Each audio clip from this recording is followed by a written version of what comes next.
The crosshairs settled on a point 6 inches below the guard's collarbone. 900 meters, wind gusting southwest at 8 miles per hour. Temperature dropping as the Arizona sun bled into the horizon. Jack Reese exhaled half a breath and held it. "Wind's shifting," Sarah whispered through the comm. Her voice carried that particular calm that came from spending 4 years behind a spotting scope. 2 minutes left. Reese adjusted. The guard outside the safe house was talking on a radio, oblivious. Probably calling in a shift change. Probably thinking about dinner. Probably had no idea that tonight was the last night of his employment with the Vega cartel, or his life. The rifle spoke once, a whisper in the desert evening. The guard dropped before the sound reached him. "Target down," Sarah said. 2 hostiles responding from the east wing. 12 seconds. Reese was already transitioning. The M110 tracked left. 2 men burst through a side door. Their mistake was bunching up. Their second mistake was stopping to assess their fallen comrade. Reese gave them no third mistake. 2 shots, 2 bodies. "Clear," Sarah confirmed. "Hawk and Tech are moving." Through the scope, Reese watched his team materialize from the desert scrub. Ben Garrett moved like a man 20 years younger, despite carrying 80 pounds of breaching equipment and enough C4 to level a city block. Behind him, Danny Torres looked nervous, which was his default state. Kid was 34 and still looked like he was waiting for someone to check his ID. They hit the safe house fast and clean. Flashbangs lit the windows. The front door ceased to exist. Reese kept his scope on the remaining sightlines, watching for threats that didn't come. 4 minutes later, they extracted an American journalist who'd been stupid enough to think embedding with a border militia was the path to a Pulitzer. He was crying, most hostages did. Reese had stopped judging them for it around the same time he'd stopped counting missions. That was 6 years ago, right after Kandahar, right after his entire team died. Almost all of them, anyway. "Package secure," Ben's voice crackled through the comm. Moving to exfil. Reese swept the compound one final time through his scope. The tactical setup bothered him. The angles were wrong for standard cartel security. The sight lines were too good. The defensive positions showed discipline that didn't come from watching YouTube videos and playing soldier. Someone had trained these men. Someone who knew what they were doing. He packed his rifle and followed Sarah down from their hide site, the question nagging at the base of his skull like an old wound before rain. The safe house in Tucson smelled like gun oil and bad coffee. Reese preferred it that way. Honest smells, no pretense. The kind of place where you could clean your weapons at the kitchen table and nobody looked twice. Ben was on the couch, scrolling through wedding venue photos on his tablet. At 48, he still had the build of a man who could kick through reinforced doors. But right now, he looked like a kid shopping for his prom. "Sarah wants the ceremony at sunset," he said without looking up. "Says it's romantic. I told her I've seen enough sunsets through rifle scopes to last a lifetime, but she's not buying it." "When's the date?" Sarah asked. She was field stripping her M40A5 with the kind of focus most people reserved for prayer. 3 months, June 15th. You're all invited. Tech, that means you bring the wife and kids. Reese, try not to brood the entire time." "I don't brood." "You absolutely brood," Danny said. He was hunched over his laptop, fingers flying across the keyboard. "It's your defining character trait. That and the whole tortured loner thing you've got going." "I'm not a loner. I'm here, aren't I?" "Physically present doesn't count." Reese let them banter. It was good for morale. Ben's upcoming wedding, Danny's daughter's turning 6 and 8 next month, Sarah's obsessive quest to break the team's accuracy record. These were the anchors, the things that reminded you why you came back alive. He pulled up the footage from the mission on his laptop. The tactical setup at the safe house played back in grainy night vision green. He paused on a frame showing the defensive positions. Sarah appeared at his shoulder. "That's what you were looking at." "Yeah. What do you see?" "Interlocking fields of fire, reinforced access points, dead zones eliminated." This wasn't cartel standard. Someone with real training advised them. Could be ex-military. Plenty of guys go south for the money. Maybe. But it didn't sit right. The setup was too familiar. Like seeing your own handwriting on someone else's note. The knock at the door came at 2300 hours. Sharp. Professional. 3 knocks. Pause. 2 more. The kind of pattern that said military or law enforcement. Danny was closest to the door. He looked at Reese. "Check it," Reese said. The security camera feed showed a woman. Mid-30s. Dark suit despite the desert heat. She stood with her weight balanced, hands visible. No obvious weapons. But the way she held herself screamed operator. Danny opened the door. Jack Reese? She held up credentials. Defense Intelligence Agency. I'm Rachel Cross. Can I come in? Depends, Ben said. He'd moved to a position covering the door without appearing to move at all. Is this a social call? It's a job offer. Reese gestured her inside. She moved economically, cataloging threats and exits in the time it took to cross the threshold. DYA trained their people well. She declined coffee, declined a seat, just stood there with the kind of coiled energy that came from carrying classified information. Los Fantasmas Cartel, she began, operating out of northern Sonora, 40 clicks south of the border. They're holding an asset, Department of Defense contractor named Miller. We need him extracted. Call JSOC, Reese said. They're good at extractions. Miller specifically requested no military rescue, doesn't trust government operators. You're private. That makes you palatable. What makes Miller so special? Rachel pulled a tablet from her briefcase, swiped to a photo. A man in his 40s, lean, weathered, face turned away from the camera. He has information, a USB drive, Operation Copper Valley. It's a black ops program that, if exposed, would trigger congressional hearings, criminal charges, and the end of multiple careers. Sounds like a you problem, Sarah said. It becomes an everyone problem if Los Fantasmas cracks Miller and starts using the information for leverage. We're talking about active personnel in the field, ongoing operations, national security assets. Reese studied the photo, something about the man's posture, the way he held his shoulders.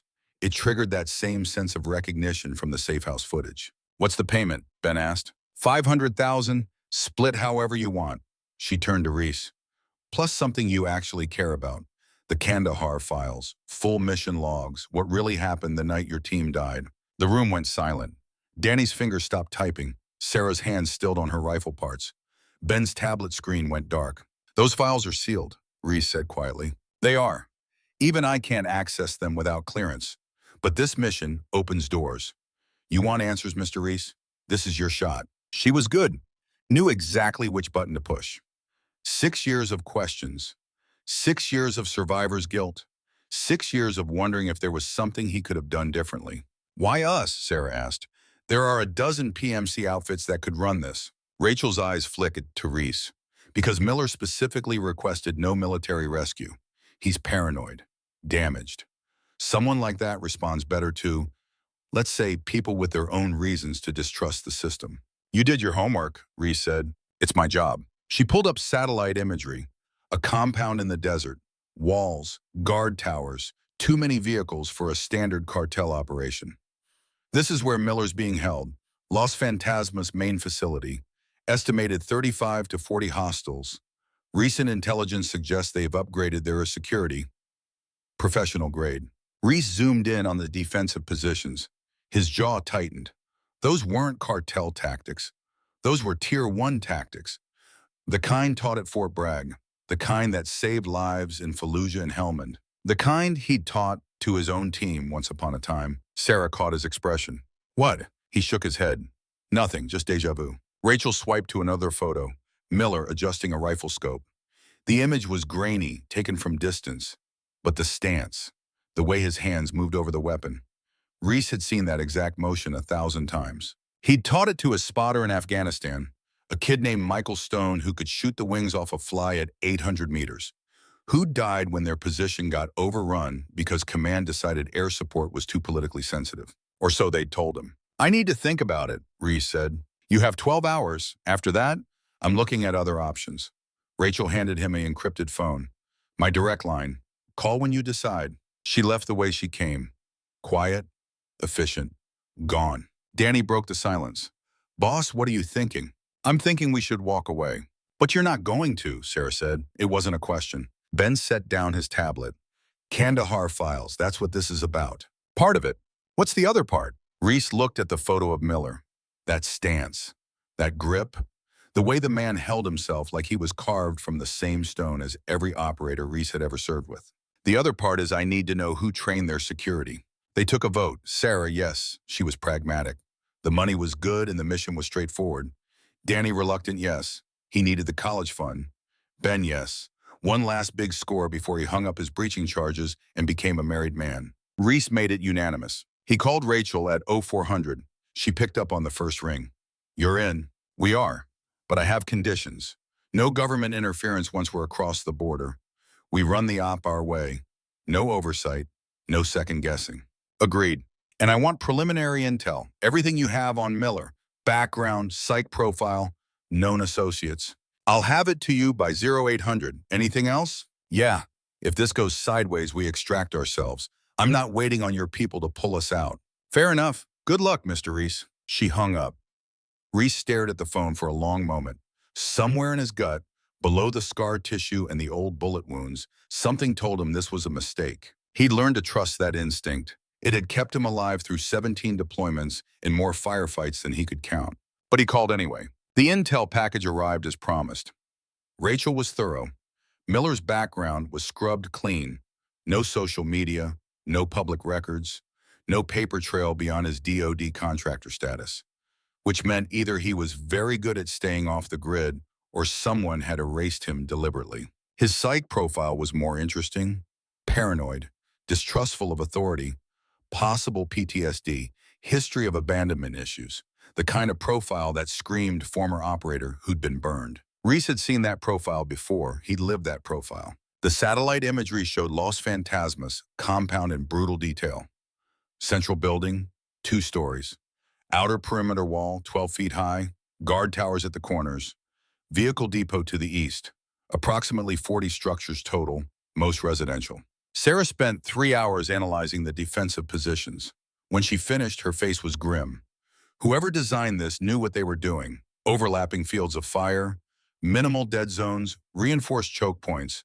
This is textbook close target reconnaissance. "Textbook where?" Ben asked. "Ranger school, Delta selection, SEAL team training." She looked at Reese. "Whoever's advising them went through the same pipeline we did." Danny pulled up the thermal imaging. "Recent modifications too. Last 3 months. They've been upgrading specifically to counter a rescue op." "So they knew someone was coming," Reese said. "Or they're paranoid enough to prepare for anything." The plan came together over bad coffee and too many cigarettes. Infiltrate as supply contractors. Vehicle approach from the south, where the terrain offered the most cover. Sarah and Reese would establish overwatch on a ridge 1 kilometer out. Ben and Danny would breach the central building where Miller was supposedly held. "Timer?" Ben asked. "Wheels up at 2100. We cross at 2330, hit the compound at 0200 when they're at minimum alertness. Exfil route? Same way we came in, fast and quiet. We're not engaging unless absolutely necessary." "And if it becomes necessary?" Reese looked at his team. Sarah, who'd lost her brother to friendly fire and still found it in herself to trust the system. Danny, who spent more time worrying about his kids than his own survival. Ben, who was 3 months away from hanging it all up for a woman who loved him, despite knowing exactly what he was. They deserve better than this. Better than Black Ops missions for shadowy government agencies chasing ghosts in the Mexican desert. But they were here. They'd said yes, and Reese owed them his best. "If it becomes necessary," he said quietly, "we bring everyone home." The border crossing was easy. Too easy. The checkpoint guards waved them through without even checking the cargo. Either they were on someone's payroll or Los Fantasmas had enough influence to make official scrutiny disappear. They drove south through terrain that looked like God had gotten bored halfway through creation and wandered off. Scrub brush, dust, stone, the kind of landscape that swallowed secrets and never gave them back. Sarah rode shotgun, studying the approach vectors on her tablet. Ben and Danny were in the back with enough ordnance to start a small war. Reese drove and tried not to think about the way Miller's stance had looked so familiar in that photograph. They ditched the truck 3 kilometers out and moved on foot. Night vision turned the desert into shades of green and black. The compound appeared on the horizon like a fortress. Lights, movement, the orange glow of cigarettes from the guard towers. Reese and Sarah peeled off to establish their hide site, a rocky outcrop with clean sight lines to the compound. 900 meters, well within effective range for both their rifles. Sarah set up her spotting scope while Reese unpacked the M110. The ritual was familiar, comforting. These were the moments when the world made sense, when everything reduced to wind, distance, and the steady beat of your own heart. "Guard rotation every 4 hours, Sarah murmured. "Current shifts started at midnight. They'll be sluggish by 0200. "Count?" "I make 38 visible hostiles. Probably more inside. Reese scanned the compound through his scope. The tactical improvements were obvious even in low light. New firing positions, reinforced walls. Someone had spent serious money and effort making this place a hardened target. Movement, Sarah said. Second floor of the central building. Window facing west. Reese swung his rifle. A figure stood in the window. Male, 40s. Even at this distance, something about the silhouette triggered that sense of recognition again. The man was looking at a map, or maybe a tablet. His hands moved with precise economy. Then he reached up and adjusted something. A rifle scope mounted on a table.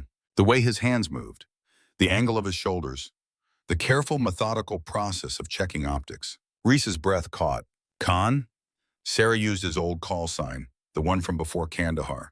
You okay? Yeah, just that stance. I know that stance. From where? Before he could answer, his radio crackled. Ben's voice, low and urgent. We're in position, ready to breach on your mark. Reese forced himself to focus. This was the mission, extract Miller. Get the USB, get answers about Kandahar. Everything else could wait. Stand by, he said, and we're tracking movement in the target building. Through his scope, he watched the figure step away from the window. 30 seconds later, lights flickered on the ground floor. Shadows moved behind curtained windows. He's on the move, Sarah said. Danny, you reading this? Affirmative. Thermal shows 4 signatures, ground floor, 2 signatures, second floor. Target building only. Guards? 6 on patrol, 2 in each tower. Same rotation schedule, Sarah called. Okay, we go in 60 seconds. Flashbangs on the ground floor windows. Breaching charge on the south entrance. Sarah and I will provide overwatch and suppression fire if needed. Copy. Reese checked his optics one final time. Wind steady, temperature dropping, heart rate 62 beats per minute. The familiar pre-combat calm settled over him like an old coat. 30 seconds, he said. Sarah's breathing slowed. Her spotter scope locked on the target building. Clear sight lines, no obstructions. You're green to engage if needed. 10 seconds. Ben and Danny materialized from the shadows. Both wore night vision and moved with the kind of synchronized silence that came from running hundreds of ops together. Ben positioned the breaching charge. Danny had the flashbangs ready. 5 seconds. Reese's finger rested on the trigger. Not yet, but ready. Execute. The world exploded in light and sound. Flashbangs detonated through 2 ground floor windows. The breaching charge turned the south entrance into confetti. Ben and Danny flowed through the opening like water, weapons up, clearing angles. Reese tracked for targets through his scope. A guard burst from the east tower. Reese put him down with a shot that caught him center mass. The man folded without a sound. Guard down, east tower, Sarah confirmed. Second guard responding. Your target. Reese was already tracking. The second guard made the mistake of silhouetting himself against a floodlight. The M110 coughed once. The guard dropped. Clear, Sarah said. Through the scope, Reese watched Ben and Danny work the ground floor. Textbook room clearing. High-low. Pie the corners. Trust your partner. 6 hostiles neutralized in under 90 seconds. Not bad for a team pushing 50.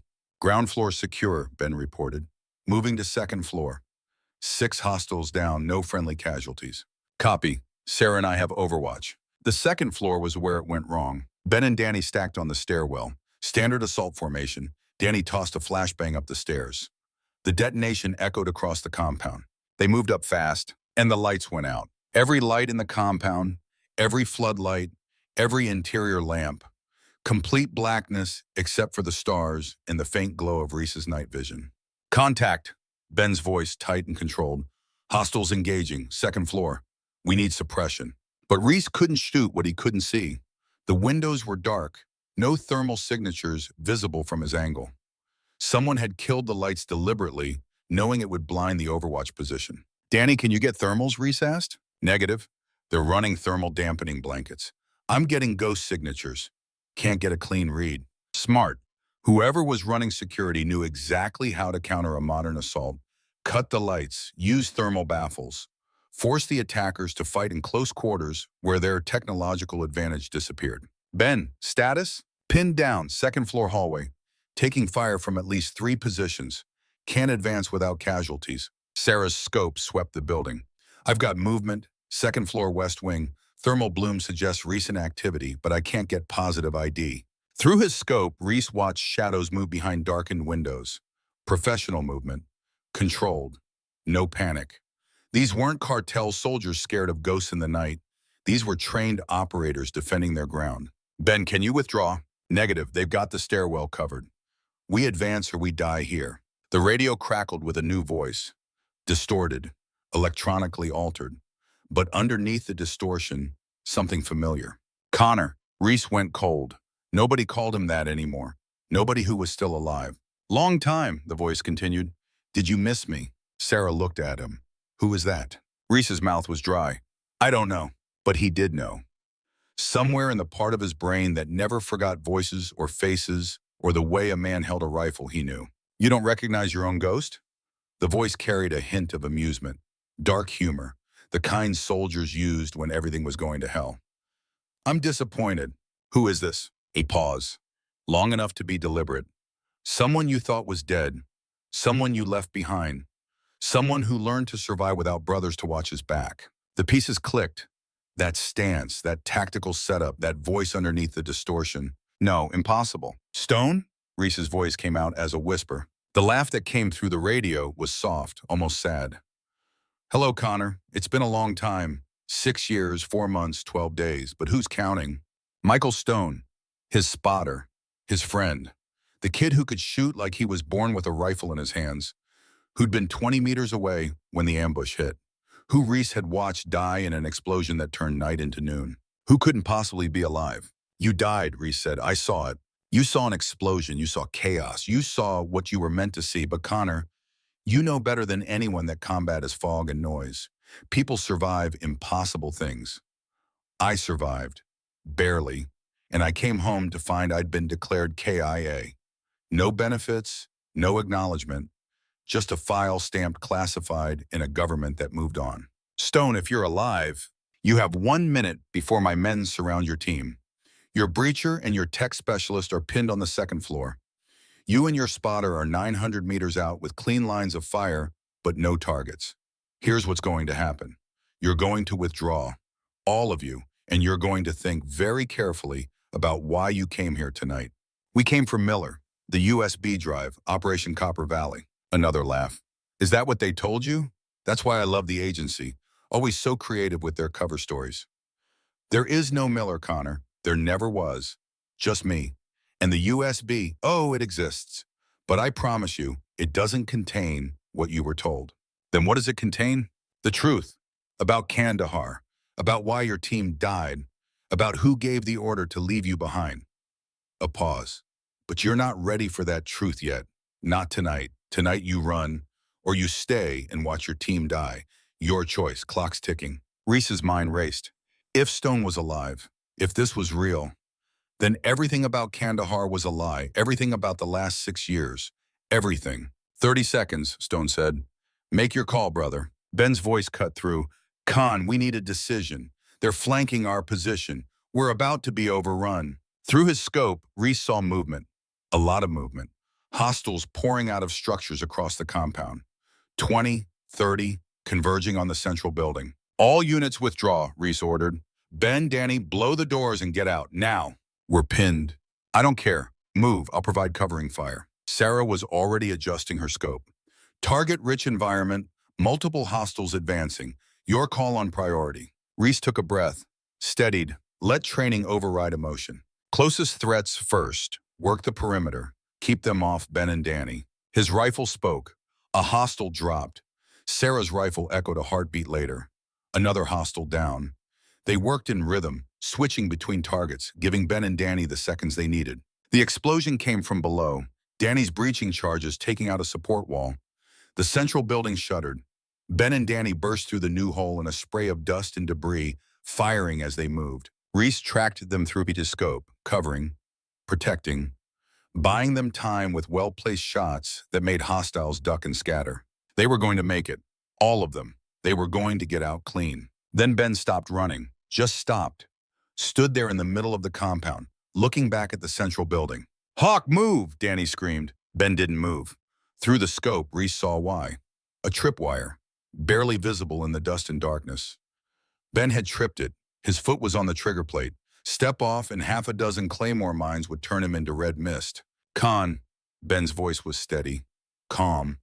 the voice of a man who'd already made peace with what came next. Tell Sarah I wanted that bar. Montana, big sky country. Tell her I loved her more than breathing. Ben, we can disarm it. No time. They're 30 seconds behind Danny. You've got one shot to get him out. Take it. Danny was screaming, trying to turn back. Ben's hand shot out, grabbed him, threw him forward with strength born of desperation. Run, Ben roared. Danny ran, tears streaming, screaming his brother's name. Ben looked up at the ridge, directly at Reese's position. Even through 900 meters of darkness, their eyes met. Ben smiled, saluted, then detonated the C4 vest he always wore on breach ops. The explosion lit the desert like dawn. The central building collapsed. Shrapnel and dust and smoke billowed 3 stories high. Every hostile within 50 meters was vaporized. The shockwave reached for Reese 10 seconds later, a wall of heat and sound that rattled his teeth. When the smoke cleared, there was nothing left but rubble and fire. Sarah's hand found his shoulder. Squeezed once. No words. What words were there? Danny's voice came through the radio, broken, shattered. He's gone. Hawk's gone. I know, Reese said quietly. Get to the rally point. We're pulling out. Copy. The radio crackled. Stone's voice again, but different now. Somber. Respectful. He died well. For what it's worth, I'm sorry. But you need to understand something, Connor. You were never here to rescue anyone. You were here because I wanted you here. Specifically you. This was always about bringing you to me. Why? Because we have a lot to talk about. About Kandahar, about betrayal, about what happens when soldiers realize their government values them less than the secrets they're protecting. A long pause. We'll talk tomorrow. If you survive tonight, run, Connor, like you ran from Kandahar. The transmission cut. Reese stared at the burning compound, at the crater where Ben had made his last stand, at the smoke rising into the desert night like the souls of the dead. 6 years ago, he'd lost his team at Kandahar. 6 years ago, he'd sworn he'd never lose another brother. Tonight, he'd lost Ben, and somehow impossibly found a ghost. His hands shook. He forced them still. Pack up, he told Sarah. We're moving. Where? Good question. They'd come here for answers. They had found more questions. They would come here for a man named Miller who didn't exist. They'd found Michael Stone, risen from the dead. They'd come here thinking they understood the mission. They'd understood nothing at all. I don't know yet, Reese admitted, but we need to figure it out. Because whatever Stone's playing at, we just became part of it. He took one last look at the burning compound through his scope. Somewhere in that destruction, Stone was watching, waiting, planning his next move. Reese had taught him everything he knew about tactics, about survival, about thinking 3 steps ahead. Now he was going to have to fight the ghost he'd created. The desert swallowed them as they withdrew. Behind them, the fires burned. Ahead, nothing but darkness and questions. Ben was dead. Stone was alive. In Kandahar, the mission that had killed his team and ended his life as he knew it was somehow at the center of everything. Reese had wanted answers. He had a feeling he was about to get more than he'd bargained for. The rally point was a ghost town, literally abandoned gas station 20 kilometers from the compound, half buried in sand and time. The kind of place where hope went to die. Danny was there when they arrived, sitting on the hood of their extraction vehicle, staring at nothing. His rifle lay in the dust beside him. He hadn't bothered to secure it. That told Reese everything about his mental state. Sarah approached first. She had a gift for this. The quiet empathy that came from understanding loss on a cellular level. Her brother had died in friendly fire. She knew what it meant to lose someone to decisions made by people who'd never pull a trigger. Danny, Danny, she said softly. He didn't look at her. I should have stayed. Should have disarmed the trigger. There wasn't time. There's always time.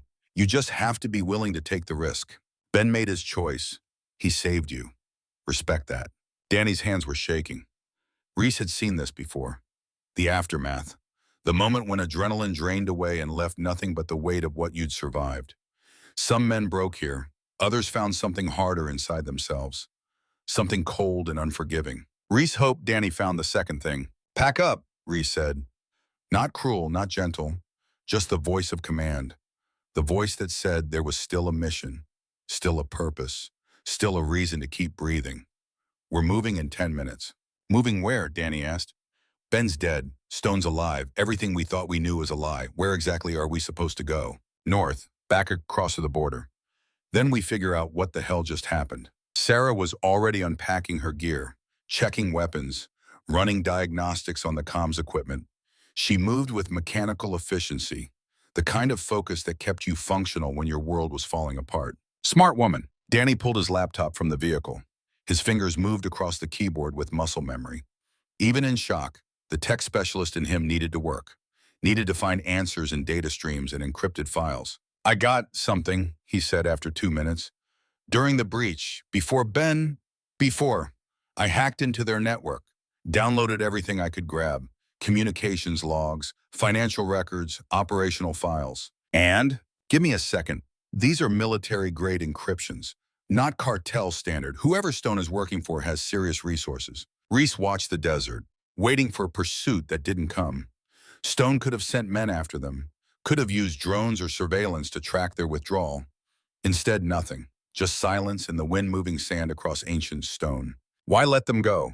Because this was never about killing them. Stone had said as much. This was about bringing Reese to him, specifically, for reasons that had everything to do with Kandahar and nothing to do with some fictional contractor named Miller. Danny's laptop beeped. Got it. Oh Christ, Khan, you need to see this. Reese looked over his shoulder. The screen showed communications intercepts, military encryption keys, operational planning documents, the kind of classified material that shouldn't exist outside secure government facilities. This isn't cartel intel, Danny said. This is Tier 1 operational data. Current missions, active personnel rosters, classified target packages. Stone has access to everything. Real-time intelligence from ongoing operations across 3 continents. How? I don't know, but whoever he's working for, they have penetration at the highest levels. CIA, DIA, JSOC. Someone's feeding him classified information. Sarah joined them, studied the screen. Her face went pale. Those are current ops. I recognize 2 of them. Black bag missions. The kind that don't officially exist. Meaning? Meaning if this data went public, it would expose active personnel in hostile territory. Get people killed. Collapse ongoing intelligence operations. This isn't just embarrassing. This is catastrophic. Reese's phone buzzed. Text message. Unknown number. He opened it. You made it out. Good. I'd hate to lose you before we had our conversation. Tomorrow, 0600, coordinates attached. Come alone or your tech specialist dies, I'm watching. Attached was a photo, taken 30 seconds ago. Danny at his laptop. Sarah standing beside him, Reese in the background. Stone had a drone overhead, had been watching the entire time. Pack up now, Reese ordered. We're compromised. They moved fast. Gear stowed, weapons secured, vehicle rolling in under 3 minutes. Professional discipline, overriding fear. The border crossing was easier heading north. Money changed hands. Guards looked the other way. By the time dawn broke, they were deep in Arizona. Safe. For certain definitions of safe. The safe house in Tucson felt smaller now. Like the walls had moved closer while they were gone. Rachel Cross was waiting. She stood when they entered, took one look at their faces. Where's Garrett? Dead, Reese said. KIA during extraction. I'm sorry. Are you? Sarah's voice was cold. Because from where I'm standing, you sent us into a trap. Miller doesn't exist. He never did. You knew that. Rachel's expression didn't change. I suspected, but I needed confirmation that Stone was still operational. Still operational? Danny slammed his laptop onto the table. You mean you knew he was alive? Knew he was working as a tactical advisor for cartels, and you sent us in blind? I sent you in because Stone specifically requested you. By name. Jack Reese and his team. That's what the intercept said. He wanted you there. I needed to know why. Reese studied her face, looking for tells, for the micro-expressions that said she was lying. He found nothing. They trained their case officers to be unreadable. Who is Stone? Sarah asked. Rachel pulled up a file on her tablet. Officially, Michael Stone, former Delta Force, sniper, deployed 7 times to Iraq and Afghanistan. Last recorded mission was Kandahar, 6 years ago, declared KYA when his unit was overrun. But there was never a body, never confirmation. Because he didn't die, Reese said quietly. Apparently not. First sightings came 18 months ago. A ghost operator working for Los Zetas in Mexico, providing tactical training, planning operations. The cartels called him Phantasma, the ghost. Then he moved to Los Fantasmas, the ghosts, named the cartel after his own legend. So he's not just an advisor, he runs them. We believe so, but he's careful, never shows his face, never leaves traceable evidence. The man's a phantom. Danny opened his downloaded files. Not anymore. I've got his communications logs, financial transactions, everything. Rachel leaned forward, interested now. Show me. The data spilled across the screen. Months of operational planning, tactical assessments, intelligence reports, and underneath it all, a pattern. Stone wasn't just working for cartels. He was building something, a network, other operators, other ghosts who'd been left behind or burned by their governments. He's recruiting, Sarah said, former Tier 1, special operations, people with grudges. Building his own private military, Rachel confirmed. We call them the Gray. Operators with no flag, no loyalty except to each other. They sell their skills to the highest bidder. Cartels, warlords, anyone who pays. Reese scrolled through the files and stopped. A document caught his eye. The writing style. Precise, methodical, every word chosen with care. He knew that style, had read hundreds of after-action reports written exactly like this. Stone's reports, from before Kandahar, when they'd been brothers in arms. His hands moved without conscious thought. Opening files, reading, looking for something specific, a phrase, a tell, something that would prove this was really Michael Stone and not some elaborate deception. There, tactical assessment from 3 months ago. Final paragraph. Recommendation for defensive improvements. Fire and vanish, establish position. One shot, relocate before return fire. Never stay static. Goes through their lines. Fire and vanish. The phrase hit Reese like a rifle round. He was back in Afghanistan. Training range outside Bagram. Heat shimmer making the targets dance. Stone beside him, younger, eager, soaking up knowledge like a sponge. What's the golden rule? Reese had asked. Fire and vanish, Stone replied. One shot, then ghost. Never stay where they expect you. Why? Because a sniper who stays in position is a sniper who dies. We're hunters, not targets. We move, we adapt, we survive. Stone had lived by that rule, made it his personal doctrine, taught it to every new operator who joined their unit. Fire and vanish. Reese's voice came out hoarse. It's him. It's really Stone. Sarah looked at him. How do you know? This phrase, fire and vanish, it was his, something he lived by, something he taught. Rachel was already pulling up more files on her tablet. If we can confirm identity, we can start building a targeting package. Locate him, eliminate him before he causes more damage. Eliminate him? Danny's voice rose. He was Reese's teammate, his brother. He was, 6 years ago. Now he's a criminal working for drug cartels, selling classified intelligence, getting people killed. My orders are clear. Find Stone.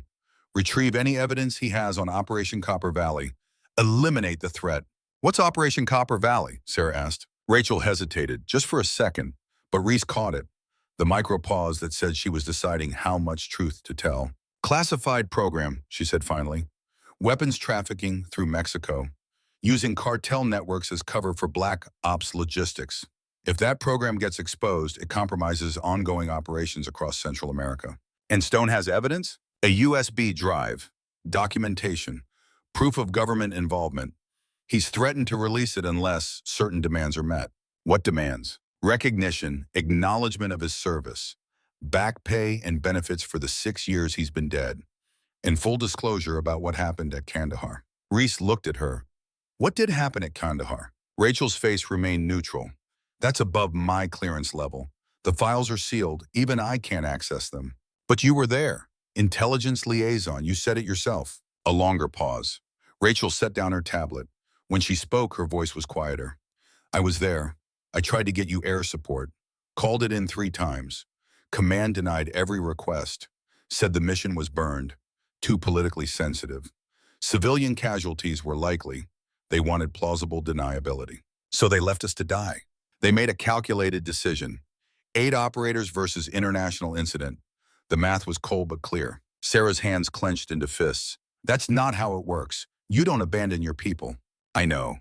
That's why I left military intelligence and joined DIA. Thought I could make a difference from inside the system. But the system doesn't change. It just finds new ways to justify the same decisions. Danny was still working his laptop, fingers flying. Con, I found something else. In Stone's files, there's a personnel roster. Names, but they're redacted, except one. Someone providing Stone with classified intel. The source is marked as... Wait, he went pale. What? Reese demanded. The source identifier. It's a DIA code. Internal use only.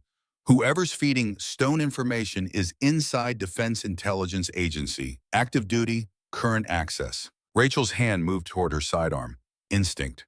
That's impossible. Our personnel are vetted, polygraphed, monitored. I'm looking at the data stream right now, Danny said. Files uploaded 6 hours ago, 12 hours ago, yesterday. This isn't old intel. This is real time. Someone inside DMIA is actively feeding Stone classified operational data. Who? Danny pulled up a metadata trail. The uploads route through 3 proxy servers, but the origin signature, it's from Langley. CIA headquarters, someone with joint DIA/CIA access. That's a very short list. Rachel grabbed the laptop, scrolled through the data. Her face went from pale to gray. This can't be right. These are my operation codes, my clearance level. Someone's using my credentials. Or you're the source, Sarah said quietly. I'm not. Then who has access to your codes? Rachel looked up, met Reese's eyes. My superior, Deputy Director Marcus Webb. He's my direct supervisor, joint CIA/DIA liaison. He has access to everything I do. Every operation, every asset, every classified program. Why would he feed Stone intel? Reese asked. I don't know. But if Webb is compromised, if he's the source, then Stone knows everything. Every move we make, every plan, every operation, we're not hunting him. He's 3 steps ahead of us. Danny pulled up Webb's file. Former CIA operations officer, 28 years service, impeccable record. Except for one notation, 6 years ago. He'd been the mission controller for Kandahar, the one who denied air support, the one who'd authorized the airstrike on Reese's position. Son of a bitch, Reese breathed. Webb tried to kill us at Kandahar. Now he's helping Stone. Why? Guilt, Sarah suggested. Trying to make amends? Or covering his tracks, Rachel said. If Stone releases evidence about Kandahar, Webb goes to prison. War crimes, attempted murder of American soldiers. He'd spend the rest of his life in Leavenworth. But if he's feeding Stone intel, keeping him alive and functional, Stone has no reason to release the evidence. It's a protection racket, Danny said. Webb feeds Stone intel. Stone keeps quiet about Kandahar. Mutually assured survival. Reese's phone buzzed again. Another message from Stone. You're probably wondering if I survived. If this is real, here's proof. Check the coordinates. Something I left for you. A gift. Consider it a down payment on the truth. Attached was a location, 30 kilometers south, right on the border. He wants to meet, Danny said. It's a trap, Rachel replied immediately. Maybe, but he's had 3 chances to kill us and hasn't taken them. Whatever game he's playing, it's not about killing me. Then what's it about? Good question. Stone had set this entire operation in motion, requested Reese specifically. Let them infiltrate his compound. Let them escape after Ben died. Now he was offering proof, offering truth. And he had Deputy Director Webb feeding him intelligence. Had someone inside the system protecting him, enabling him. Why? I'm going, Reese said. Alone? He said alone or Danny dies, I believe him. Sarah stood. No, snipers work in pairs, always. You taught me that. I'm your spotter. I go where you go. Sarah! No debate. You need Overwatch. You need someone watching your back. That's me. She was right.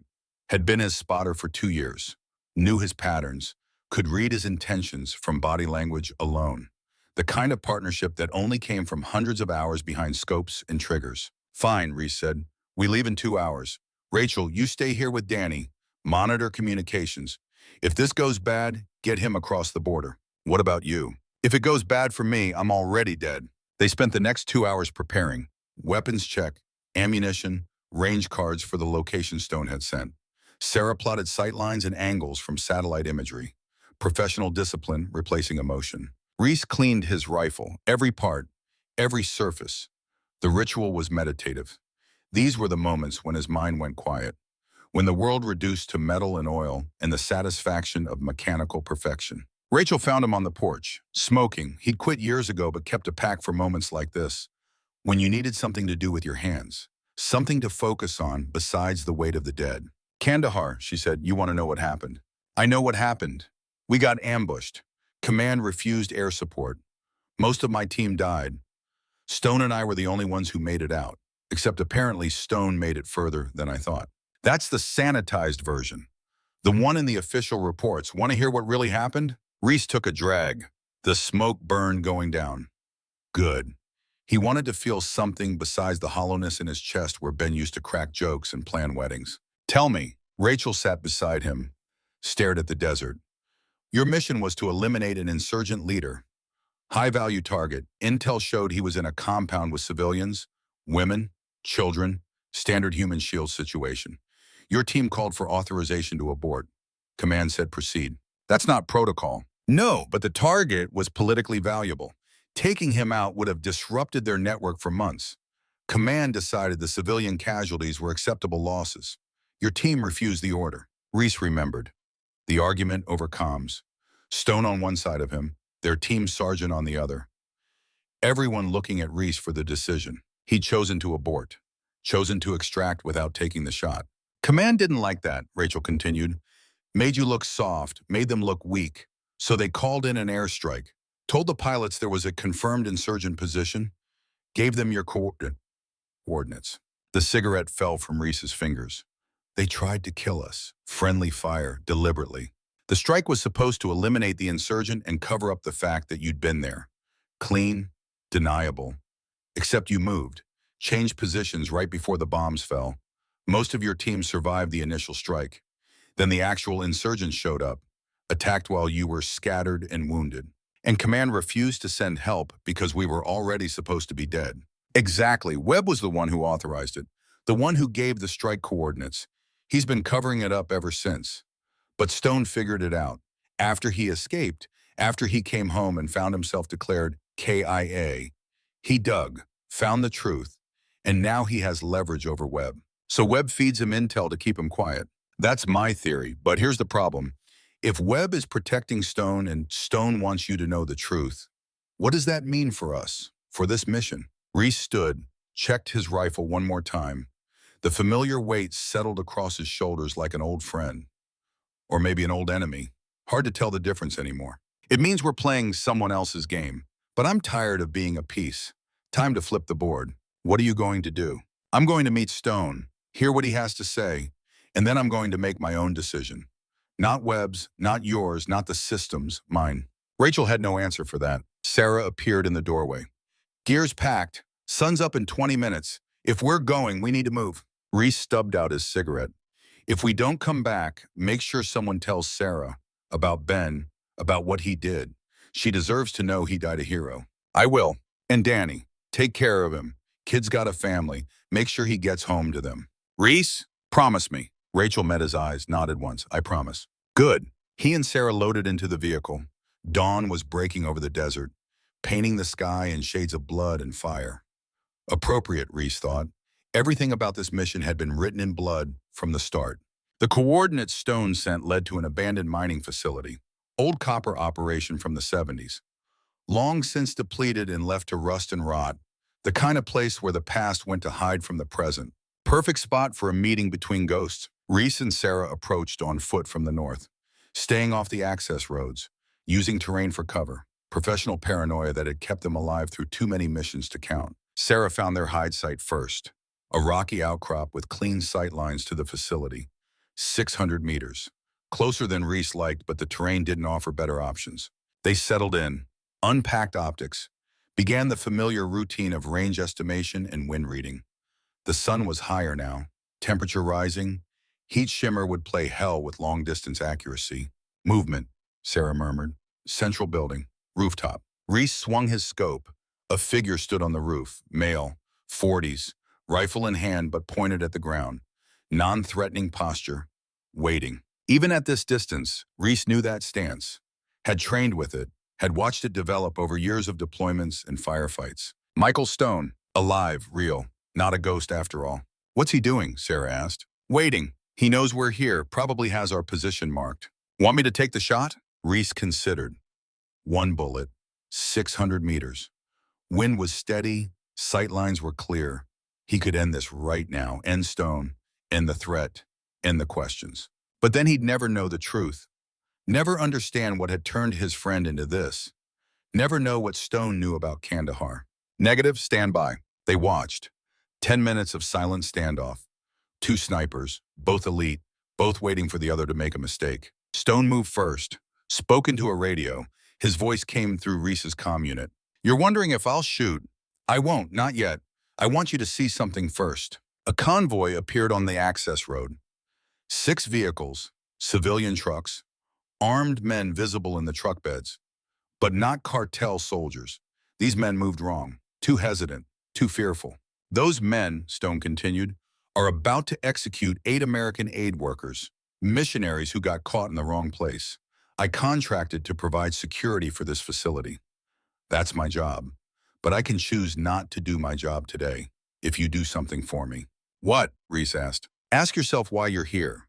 Really here, not the mission brief Rachel gave you, the real reason. Why did you say yes to this mission? Information about Kandahar. Partial truth. You said yes because you want to know if your team's deaths meant anything. If there was a reason, a purpose, something that makes the guilt lighter. Reese said nothing, because Stone was right. Here's your answer, Stone said. Your team died for nothing, for political convenience, for deniability, for a system that values secrecy over soldiers.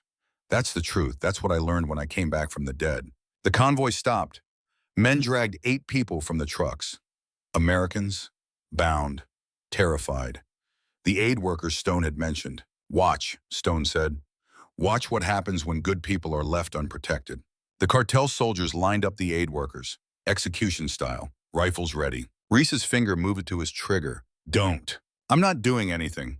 I'm just the security consultant. This isn't my operation. You can stop it? Can I? These men don't work for me. I just train them, advise them. What they do with that training is their choice. Sarah's scope tracked the executioners. Khan, I have shots, multiple targets. Say the word. Stone laughed softly. She's good, your spotter. Quick read, calm under pressure. You trained her well, but here's the problem. Even if you kill all 6 executioners, there are 20 more men in those trucks. You can't save everyone. You never could. Then why show me this? Because I'm about to show you that I can. Stone's rifle came up, smooth, professional. The kind of movement that came from 10,000 repetitions. He fired, not at the aid workers, not at Reese. At the trucks, 6 shots, 6 trucks, tires shredded, engine blocks punctured, fuel tanks ruptured, every vehicle disabled in under 10 seconds. The cartel soldiers scattered, confused, panicking, the kind of chaos that came from suddenly realizing your tactical advantage had disappeared. Stone fired 3 more times, not at people, at the ground near their feet. Warning shots.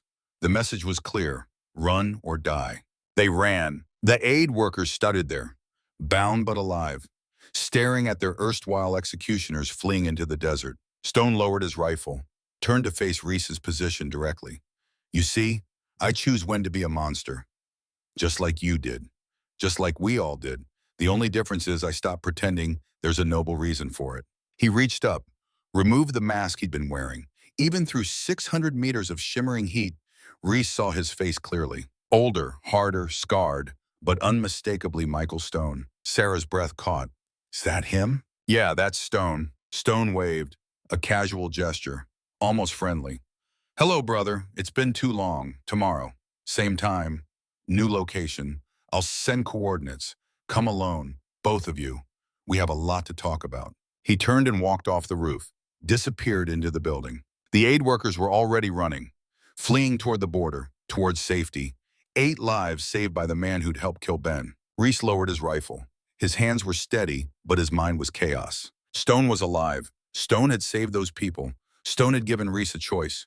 Shoot him, save hostages, let him walk away. Reese had chosen to let him walk. What do we do? Sarah asked. We go back. Tell Rachel what we saw. Figure out our next move. He's playing us. I know. Then why didn't you take the shot? Because Stone was right. Because Reese needed to know the full truth. Because somewhere in the wreckage of Kandahar and 6 years of nightmares, there were answers. And Stone was the only one who had them. The safe house felt even smaller when they returned. Rachel was pacing, Danny had his laptop open. Both looked up when Reese and Sarah entered. Well, Rachel asked. It's him, Michael Stone, alive, confirmed identity. Did you eliminate him? No. Rachel's expression hardened. He's a high-value target. You had opportunity. He saved aid workers, disabled a cartel execution squad, then walked away. I'm not shooting a man who just saved lives. He's killed dozens, provided tactical support that's gotten hundreds more killed indirectly. Maybe, but today he saved 8. That has to count for something. Danny interrupted. Khan, you need to see this. Stone sent an encrypted file, just came through. It's the Kandahar mission logs, the real ones, not the sanitized official version. Reese sat down, stared at the screen. How did he get these? Webb, Danny said quietly. The files came from Webb's personal server. Stone has complete access. Webb's been feeding him everything. Rachel moved closer, read over Danny's shoulder. Her face went pale. This is above top secret. Webb had no authorization to share this. Read it, Danny said quietly. They read, all of them. The mission logs laid out in clinical detail. Objective, rules of engagement, command authorization. Then the communications logs. Reese's team requesting abort. Command denying. The team refusing the shot. Then the order. Strike Package Alpha, you are authorized for immediate engagement on coordinates following. Target confirmed insurgent position, weapons free. The coordinates that followed were Reese's team location. Jesus Christ, Sarah whispered. The logs continued. Post-strike assessment, body count, then the notation that changed everything. 8K IA confirmed. Mission success, insurgent target eliminated, civilian casualties contained. Recommend commendations for aircrew. Recommend disciplinary review for ground team leader for initial hesitation on target engagement. They tried to kill us, Reese said, then recommended me for discipline for not following an illegal order. Rachel sat down hard. This can't be real. It is, Danny said. I've verified the encryption. The timestamps. This came from official channels. Webb pulled these files and gave them to Stone. Why? Stone has something on Webb, something bigger than Kandahar. Webb's protecting himself by keeping Stone alive and informed. Reese's phone buzzed. Another message from Stone. Now you know. Now you understand. The system you served, it tried to kill you, then buried the evidence, declared you heroes while marking you for death. This is what I learned when I came back. This is why I turned. Tomorrow, Canyon Bridge, 30 kilometers south, 0600. Come armed, come ready. We'll finish this conversation face to face. Attached was another photo, this time of Rachel, taken through a window, 5 minutes ago. He's watching this house, Sarah said. Drones, Danny confirmed. High altitude, military grade. He can see everything we're doing. Rachel stood, pulled her sidearm, checked the magazine like she was preparing for war. This changes nothing. Stone is still a threat, still needs to be eliminated. You knew, Reese said quietly, about Kandahar, about the strike. You said you tried to get us air support, but you knew command had already ordered us killed. I suspected after the fact, but I had no proof, nothing I could act on. Did you know when you sent us on this mission? Know that Stone would show me this? Rachel met his eyes. I knew he had intelligence, knew he'd use it against you, yes. So you sent us in knowing we'd find out our government tried to murder us. I sent you in knowing Stone would try to turn you, try to recruit you to his side. And I'm betting he's been very persuasive, shown you proof, made logical arguments, appealed to your sense of betrayal. She was right. Every word Stone had said made sense. The evidence was real. The betrayal was documented. The system had tried to kill them and then covered it up. What are you going to do? Rachel asked. Join him? Become another ghost operator working for cartels and warlords? Is that what Ben died for? Low blow, but effective. Sarah stepped between them. We're not joining anyone, but we are going to that meeting tomorrow. We're going to hear what Stone has to say, and then we're going to decide what to do as a team. I can't authorize that. You don't have to. We're contractors. We can walk away anytime. Right now, I'm choosing to finish what we started. Find out what Stone really wants. Get the full truth. Then decide how to handle it. And if he tries to kill you, then he tries, Reese said. But I don't think that's his play. He's had 3 opportunities, hasn't taken them. This is about something else. What? That's what I'm going to find out. They left before dawn. Rachel stayed behind with Danny. The plan was simple, or as simple as walking into a potential ambush could be. Reese and Sarah would meet Stone at the Canyon Bridge, armed but not aggressive. They'd hear him out, get his full story, understand what he wanted. Then they'd make a call. The bridge was old, Depression-era construction, rusted steel spanning a canyon that dropped 200 feet to a dry riverbed below. The kind of place where people went to disappear. Perfect metaphor for this entire operation. Stone was waiting at the center of the bridge, alone, rifle slung across his back, hands visible, non-threatening posture. Reese and Sarah approached from opposite ends. Triangulation. If this went bad, they'd have crossfire. But Stone didn't move, just stood there, waiting, looking older than his 43 years, like the last 6 had aged him a decade. "Hello, Connor," he said when Reese got close. His voice carried that same desert rasp, the voice of a man who'd screamed himself hoarse and never quite recovered. "It's been a long time. 6 years, 4 months, 12 days. You kept count. You were my friend, my brother. Watching you die was the worst moment of my life. I didn't die, not physically, but the man you knew, he died in that Taliban cell. What came back was something else." Reese studied him, looking for the kid he'd trained, the eager operator who'd hung on every word of tactical instruction. He found echoes, fragments, but not the whole person. "Tell me what happened," Reese said. "After Kandahar." Stone leaned against the bridge railing, stared down at the canyon. "I survived the initial blast. Barely. Shrapnel through my leg, collapsed lung. I crawled into a drainage culvert, hid there while the insurgents overran our position. Heard our guys getting executed one by one." Sarah flinched. "I waited 3 days," Stone continued. "Figured rescue was coming. Command wouldn't leave us. Then I heard enemy radio chatter. They were calling us casualties. Confirmed KIA. No search and rescue in progress. They'd already written us off. They'd already killed us. Or tried to. When I realized nobody was coming, I started moving. Took me 2 weeks to reach friendly lines. Lost 40 pounds, nearly died 3 times. But I made it. And came home to find yourself dead. Declared KYA benefits denied because there was no body. My family got nothing. My fiancée had already started dating my best friend. Everyone had moved on, like I'd never existed. Why didn't you come find me?" Stone looked at him. "Because you were already broken. I saw your after-action report. The survivor's guilt. The psych evaluation recommending medical discharge. You were barely holding it together. I figured adding a ghost to your nightmares wouldn't help. So you disappeared. I started digging. Wanted to know why we'd been left behind. Found the mission logs. Found the truth. Found out Command tried to kill us. Then I realized something. The system I'd served my entire adult life, it was rotten, built on lies and deniability. And I could either accept that or do something about it. So you started working for cartels?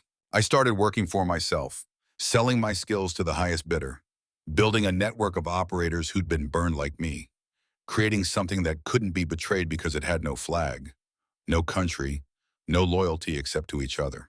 The gray, soldiers are without masters. We choose our missions, choose our employers, and most importantly, we don't abandon each other." Sarah spoke for the first time. "You're helping murderers, drug traffickers, people who destroy communities." "Am I?" Stone pulled out a tablet, showed them a list. "This is who I've worked for in the last 6 years. Yes, cartels, but also civilian defense forces protecting villages from those same cartels, human rights organizations extracting journalists from war zones, even a few governments who needed deniable operations. You're a mercenary. I'm a professional. The difference is I'm honest about it. I don't pretend I'm serving some higher cause. I serve the contract. Period." Reese circled him slowly, not threatening, just restless. "What do you want from me, Stone? Why bring me here? Why show me all this?" "Because you deserve the truth. Because you're still trying to serve a system that marked you for death. Because I want you to understand that there's another way. Join us. The Gray. Bring your team. Work for yourself instead of for people who'll throw you away the moment you become inconvenient. Make real money. Choose your missions. Live on your own terms." "In Operation Copper Valley, the USB drive? What's really on it?" Stone's expression went dark. "That's the other reason I brought you here. Rachel lied to you. Copper Valley isn't about weapons trafficking. It's a CIA black site program. Extraordinary rendition facilities in Mexico, disguised as cartel operations. Deniable torture centers where they take people who can't officially be held." Sarah's hand moved toward her sidearm. "That's not possible." It's not only possible, it's ongoing. Right now, as we speak, American citizens are running black sites on foreign soil, using cartel infrastructure as cover.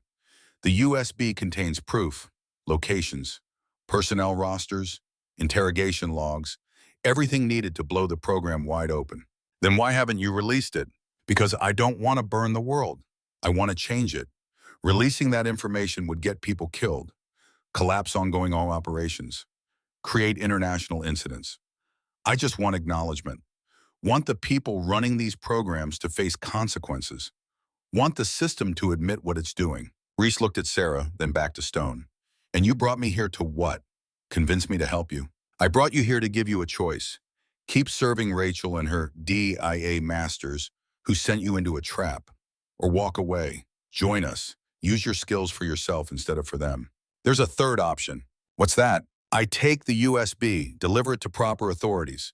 Let the Inspector General handle it. Do this the right way. Stone smiled, sad, understanding. There is no right way, Connor. The Inspector General reports to the same people running the program. Any investigation would be controlled, managed. The evidence would disappear. The perpetrators would be protected, and you'd be marked as a threat, just like I was. So your solution is to become a criminal? Work for cartels? That's how you fix the system? My solution is to survive it, to make a life outside it. And yes, sometimes that means working with people I don't like. But at least I'm honest about who they are. At least I'm not pretending they're the good guys. A sound. Mechanical. Overhead. Reese looked up. Drones, multiple. Circling at altitude.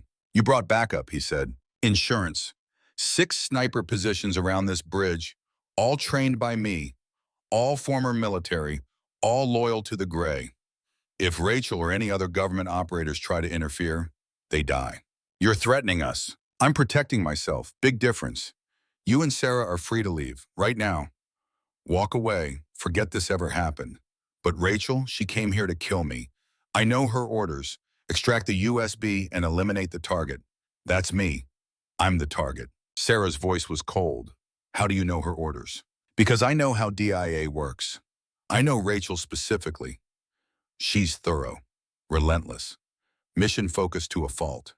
She sent you here knowing you'd find out the truth about Kandahar, knowing it would break you, make you easier to manipulate. And when you brought me the USB like good little soldiers, she'd have her people eliminate all of us. Clean, deniable. That's not true, Reese said. But even as he spoke, doubt crept in. Stone pulled out a recording device. Press play. Rachel's voice. Unmistakable. Stone cannot be allowed to survive. The information he has is too dangerous. When Reese makes contact, we move in. Eliminate Stone. Secure the USB. If Reese and his team become problems, handle them accordingly. The recording continued.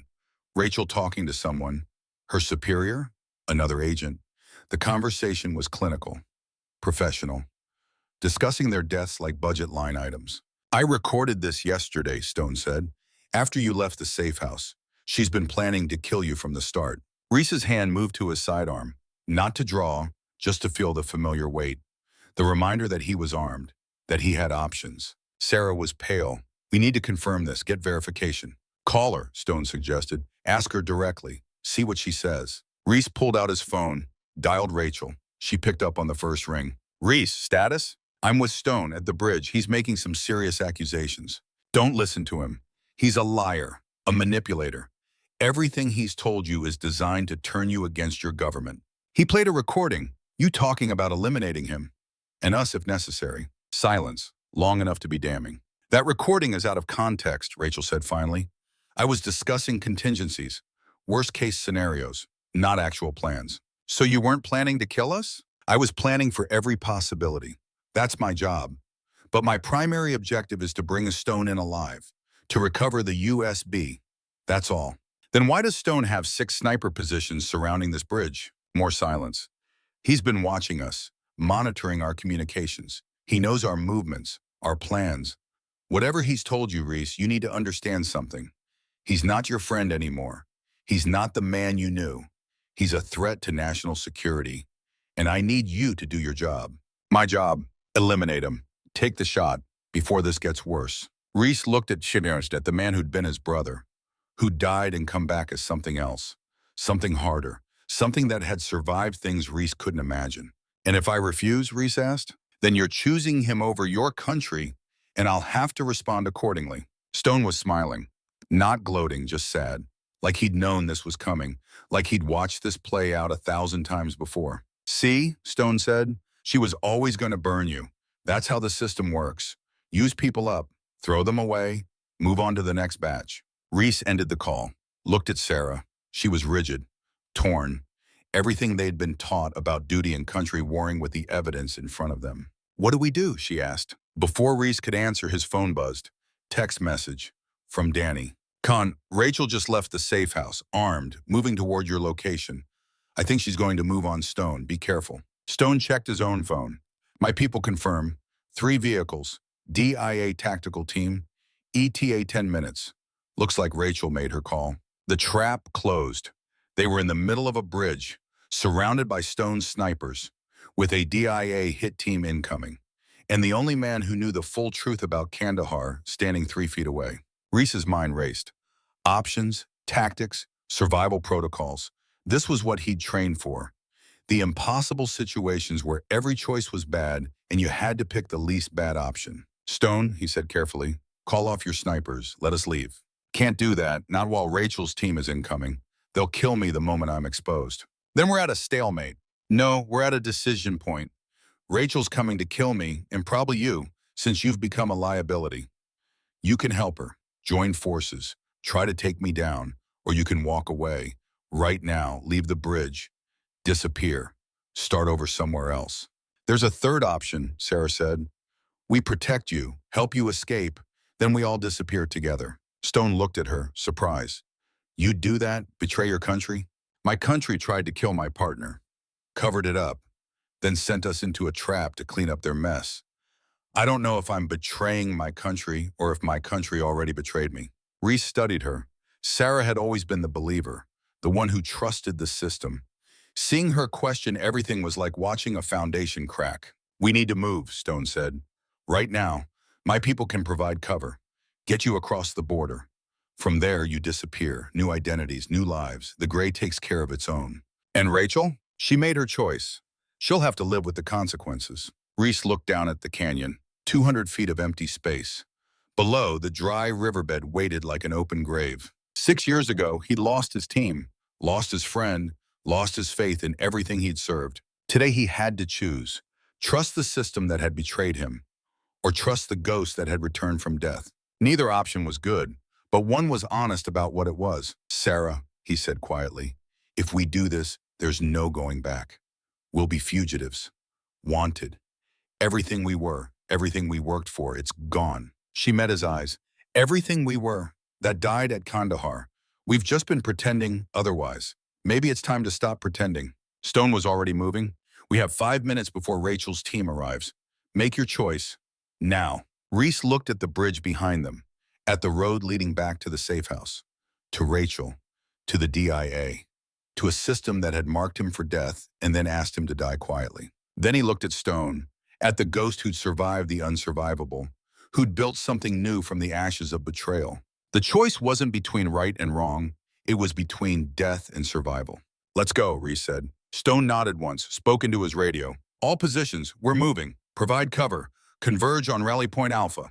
They ran, off the bridge, into the rocks. Stone's people materialized from concealment. 6 operators, all moving with professional precision, all armed, all ready. Behind them, vehicles approached. Rachel and her tactical team coming to finish what Kandahar had started. Reese didn't look back, just ran, following Stone into the desert, into exile, into whatever came next. Behind them, the bridge stood empty, a monument to choices made and burned. Ahead, nothing but sand and survival. And somewhere in the distance, the sound of Rachel's vehicles closing in. Too late to stop them, too late to bring them back. The last operators had made their choice, and now they'd have to live with it. The rally point was 3 kilometers north, a ravine cut deep into the desert floor by centuries of flash floods that came once a decade and rearranged the landscape like God shuffling cards. Stone's people moved like smoke. 6 operators spread in tactical formation, covering angles, watching their six. Professional discipline that came from operating in places where mistakes meant body bags. Reese and Sarah ran with them. Not ahead, not behind, part of the formation. Like they'd been doing this together for years instead of minutes. Behind them, vehicles growled. Rachel's tactical team had reached the bridge, found it empty. Now they were hunting. How long until they track us? Sarah asked between breaths. One of Stone's operators answered. Call sign Wraith, former SEAL, 30-something with the kind of eyes that had seen too much and stopped caring. 10 minutes, maybe 15 if they're cautious. Thermal drones will spot us before visual. Countermeasures? Thermal blankets at the rally point. We go underground. Let them search empty desert while we move through the drainage system. Smart, standard evasion tactics. Hide in plain sight by not being visible at all. They reached the ravine. Stone's people had equipment staged. Ropes, climbing gear, and yes, thermal blankets, military grade. The kind that masked body heat from aerial surveillance. Down, Stone ordered. Fast and quiet. They descended. 50 feet of exposed climbing with nothing but rope and faith. Reese went last. You want me to ask? Covering their retreat, watching the horizon for pursuit he knew was coming. Halfway down, he heard engines. Closer now. Rachel wasn't wasting time with caution. She was pushing hard. Probably knew they had a narrow window before Stone's network swallowed them completely. Reese dropped the last 10 feet, hit the ravine floor in a crouch, immediately covered by Stone's people. They draped thermal blankets over everyone, huddled in the shadows, waiting. The engines passed overhead. 3 vehicles, moving fast, heading north, away from their position. They're guessing, Wraith said, following the most obvious escape route. They'll figure it out eventually, but it buys us time. How much time? Reese asked. Stone checked his watch. 2 hours, maybe 3. Then we need to be across the border and deep enough in Mexico that U.S. assets can't touch us without creating an international incident. You have a safe house? Several. The Gray maintains infrastructure across 4 countries. We move like water, never stay static, never give anyone time to build a targeting package. Sarah pulled off her thermal blanket, studied Stone in the dim light filtering down through the ravine. The Gray, you keep mentioning it. What exactly is it? Stone smiled, tired, like he'd been waiting for this question and dreading it at the same time. It's what comes after betrayal. After you realize the system you serve values you less than the secrets you protect. It's a network. Operators who've been burned, left behind, declared KYA. While still breathing, we found each other, built something new. A mercenary organization. A survival network. We take contracts. Yes, but we choose them. Choose who we work for. Choose when to fight and when to walk away. Nobody orders us to die for political convenience. Nobody abandons us when missions go sideways. Sounds like a fantasy, Sarah said. Professional soldiers with no oversight, no rules. That's a recipe for war crimes. We have rules, just not their rules. We don't torture, don't target civilians, don't take contracts that involve unnecessary suffering. We're not monsters, Sarah. We're just done pretending the people giving orders are saints. Reese listened, studied Stone's face, looking for lies, for manipulation, for the tells that said this was all performance. He found none. Stone believed every word, and maybe that was scariest of all. Not that he was lying, but that he was sincere. How many? Reese asked. In the Gray, 43 active operators, another 100 in reserve, spread across 6 continents. Former Delta, Rangers, SEALs, SAS, Spetsnaz, the best of the best. All burned by their governments, all looking for something better. And you run it. I founded it. But we don't have ranks. No hierarchy, just reputation. You do good work, people trust you with bigger contracts. You screw up, you're out. Simple, honest, the way it should be. One of Stone's operators whistled, low, urgent. Everyone froze. Overhead, the distinctive whine of a drone, circling, searching. Don't move, Wraith whispered. Thermal blankets will mask us. But movement draws attention, absolute stillness. They waited, hearts beating loud enough to echo off the ravine walls. Or maybe that was just Reese's imagination.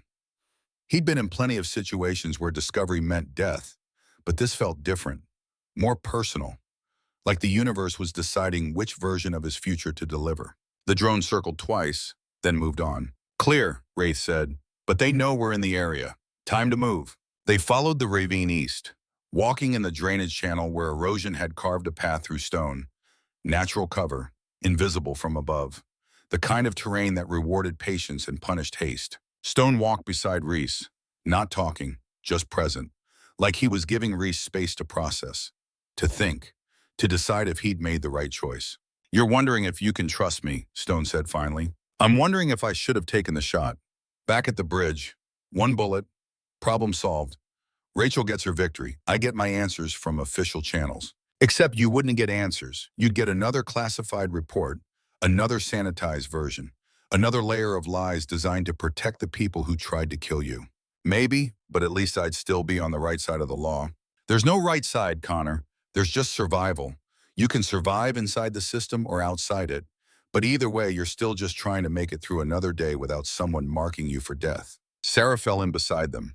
She'd been quiet since the bridge, processing, calculating, running scenarios in her head the way she ran ballistics calculations, looking for the solution that kept everyone alive. "What's the end game?" she asked Stone.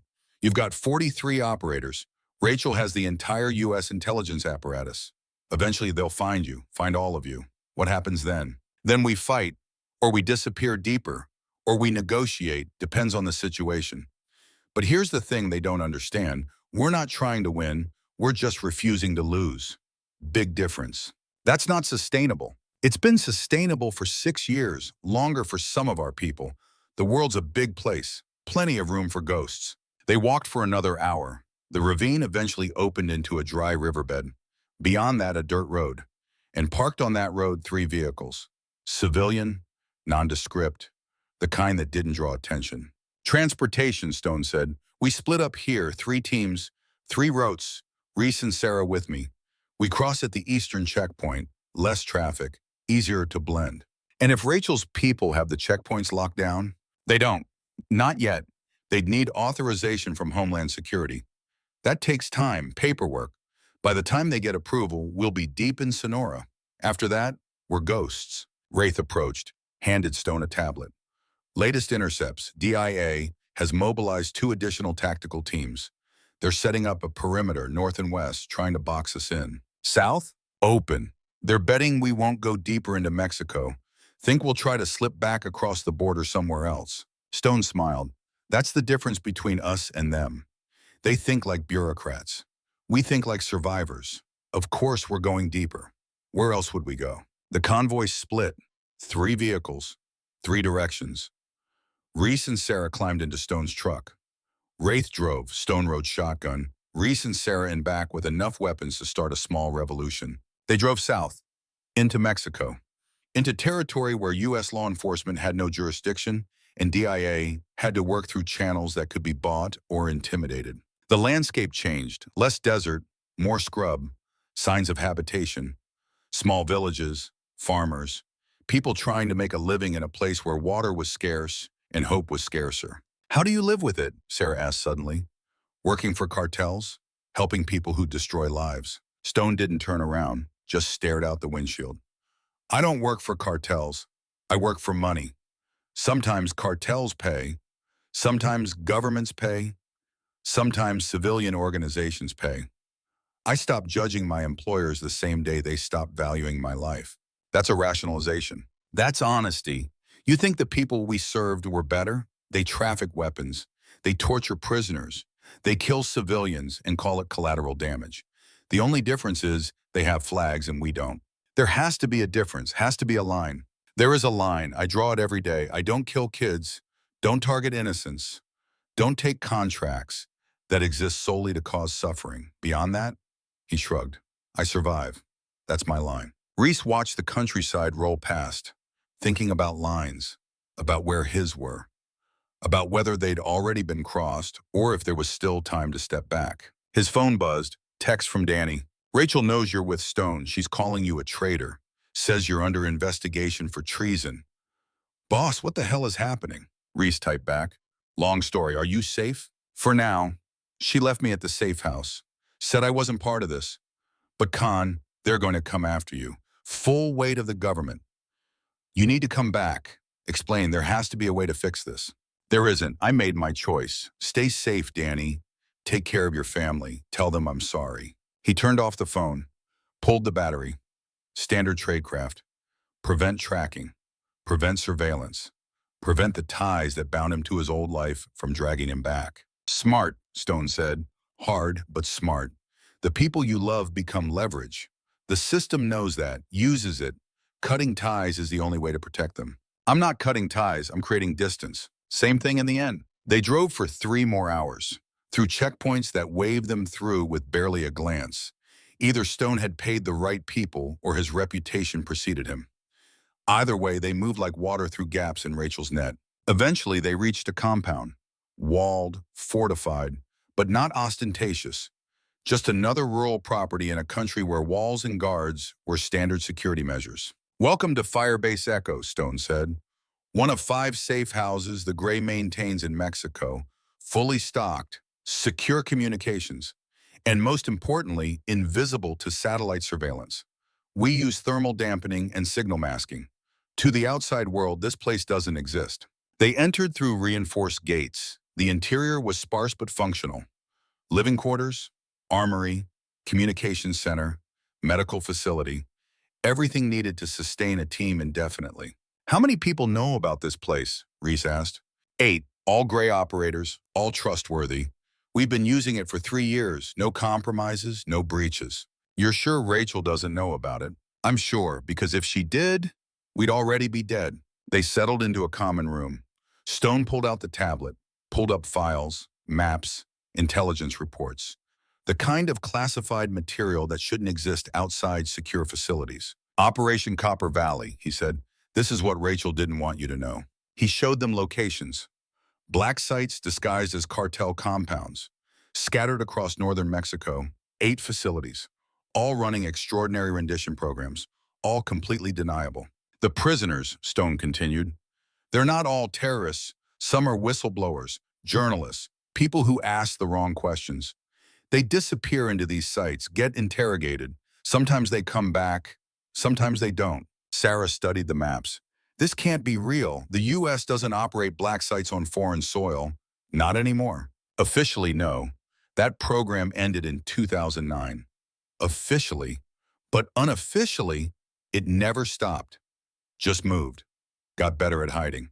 These sites, they're run by CIA contractors, funded through black budgets, staffed by people who don't officially exist. And you have proof. Stone pulled up documents, photos, interrogation logs, personnel rosters, everything needed to expose the entire operation. The USB drive Rachel wanted? This is what's on it. Complete documentation, names, dates, locations, everything. Reese scrolled through the files. His stomach turned. Some of the names he recognized. Officers he'd served with, people he'd trusted, now revealed as participants in a program that violated every principle they'd supposedly been fighting for. Why haven't you released this, he asked. Because releasing it would get people killed. Not just the guilty, the innocent too. Prisoners still in those facilities. Operators who don't know what they're really supporting. I don't want a bloodbath. I want justice. Real justice. People held accountable. The program shut down. The prisoners freed. And you think that's possible? I think it's necessary, but it requires leverage, power, the ability to negotiate from a position of strength. That's what the Gray provides. We're not powerful enough to take on the entire intelligence apparatus, but we're powerful enough that they can't ignore us. Sarah leaned back, closed her eyes. So what's your plan? Threaten to release the information unless they comply? That's extortion. That's negotiation. And yes, I've made contact with the Inspector General's office. Offered to turn over all evidence in exchange for amnesty for Gray operators and a guarantee the program gets shut down. And they're considering it, which means they're scared, which means we have leverage. Or they're stalling while they build a targeting package to eliminate you. Stone smiled, dark, knowing. Probably that too, but here's the thing. I don't need them to be honest. I just need them to be afraid. Fear makes people careful. Careful people make mistakes. And when they make mistakes, we exploit them. Reese stood, walked to the window, looked out at the compound, at the walls that separated them from Rachel, from the DIA, from everything he'd been 6 hours ago. I need to think, he said, need to process all this. Take your time. We're safe here, for now. But Reese knew better. There was no safe. Not anymore. The moment he'd chosen to run, he'd crossed a line, become a fugitive, a traitor in the eyes of the government he'd served. And the worst part? He wasn't sure they were wrong. Night fell. The compound lit up with floodlights that turned the interior bright as day while leaving the exterior in shadow.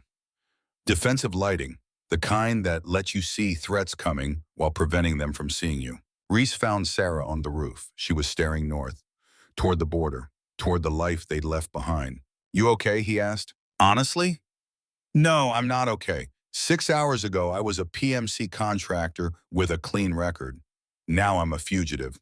Wanted for treason. Everything I worked for, everything I believed in, gone. We can still go back. Surrender, try to explain." "Can we?" You heard the recording. Rachel was planning to kill us. Going back means trusting the same system that tried to murder you at Kandahar. How do we do that? Reese sat beside her, looked at the same stars she was watching. The same sky that covered the entire world regardless of borders or flags or loyalties. "We don't," he said quietly. "We can't. That's the truth I've been avoiding. The system is rotten, not just parts of it. The foundation, and once you see that, you can't unsee it. So we join Stone, become mercenaries? That's our only option? I don't know. Maybe, or maybe there's a third way. Something between their corruption and his pragmatism. What would that look like? I don't know yet, but I know what it doesn't look like. It doesn't look like black sites and torture. Doesn't look like leaving people to ding and calling it necessary. There has to be something better." Sarah was quiet for a long time. Then she spoke, her voice soft, uncertain. The voice of someone whose world had shattered and was trying to find pieces worth keeping. "Ben died believing in something," she said. "Died protecting us. Died thinking he was serving a greater good. If we become like Stone, if we just survive without principle, what did Ben die for? Ben died so we could live, that's all. No greater meaning, no noble purpose. Just one man giving his life so others could keep breathing. Maybe that's enough. Maybe that's all there ever is." "That's dark, Reese. That's honest." They sat in silence, watching the desert night, waiting for dawn, waiting for whatever came next. Below in the compound, Stone was planning, coordinating with his network, moving pieces on a board that spanned continents, building something that might be salvation or might be damnation, depending on your perspective. And somewhere to the north, Rachel was hunting, mobilizing resources, building a case that would justify any action against them, transforming them from heroes to villains with paperwork and classification stamps. The world was broken, had always been broken. The only question was whether you tried to fix it from inside or burned it down from outside, or whether there was any difference at all. Morning came too fast. Reese woke to the sound of helicopter rotors, close, too close. He grabbed his rifle, moved to the window, saw nothing, but heard everything. Multiple aircraft, circling. Stone burst into the room. "We're blown. Rachel found us. She's incoming with a full tactical team. Helicopters, drones, the whole package." "How?" "I don't know, but we need to move. Now." They grabbed gear, weapons, emergency packs. Stone's operators were already evacuating. Disciplined, no panic. Just professionals executing a contingency plan they drilled 100 times. "Where do we go?" Sarah asked. "There's a tunnel, leads to a vehicle cache 2 kilometers east. We can make it if we move fast." They descended, through the compound, into a basement. Stone pulled back a false wall, revealed a tunnel, rough cut, reinforced with timber. The kind of escape road that took months to build and seconds to use. "Go," Stone ordered. "I'll cover the rear." They moved into darkness, emergency lights marking the path. The tunnel was tight, claustrophobic, the weight of earth pressing down like judgment. Behind them, explosions. Rachel's team breaching the compound. Flashbangs, concussion grenades, the sounds of assault. Reese ran, Sarah ahead of him, Stone behind. The tunnel stretched forever, or maybe just 2 kilometers. Hard to tell when every second felt like drowning. They emerged into sunlight, a gully, natural camouflage, and parked in the gully 3 vehicles, loaded, ready. "Split up," Stone said. "Different routes. Rendezvous at Firebase Delta, 40 kilometers southwest." "What about your people?" "They know the drill. Scatter, regroup, survive. We've practiced this." They loaded into separate vehicles.